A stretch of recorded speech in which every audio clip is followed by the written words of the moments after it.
เขา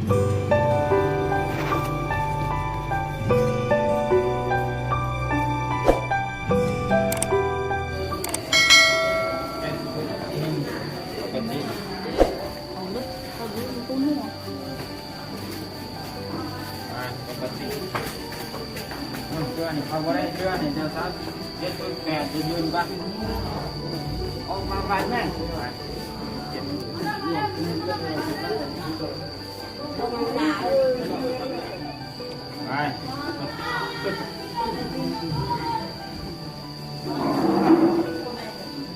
เราจะพาเขาเที่ยวที่ไหน38คนไหนเรายืนบ้าง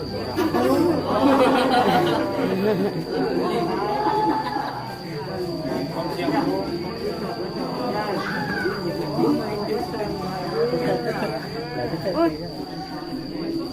เราก็ทำเป็นการชุดหนึ่งเดียว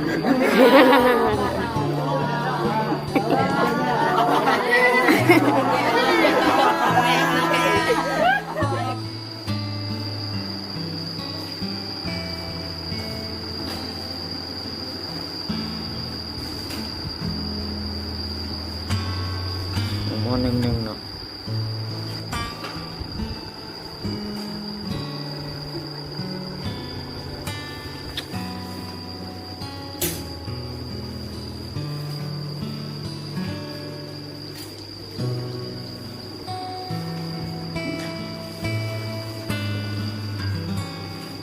นะ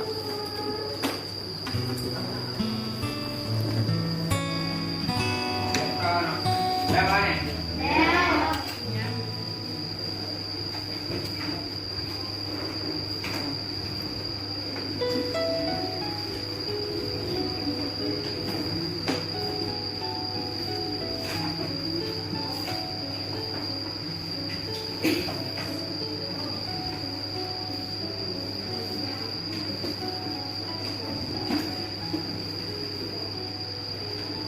จะต้องประพฤติปฏิบัติหรือว่าลงมือปฏิบัติในการหรือว่าทางด้านการควบคุมจิตใจมีอยู่4อย่างหนึ่งสังวรประทานหมายว่าเจ้าหน้าที่ประทานงานนั้นงานนี้นี่คือ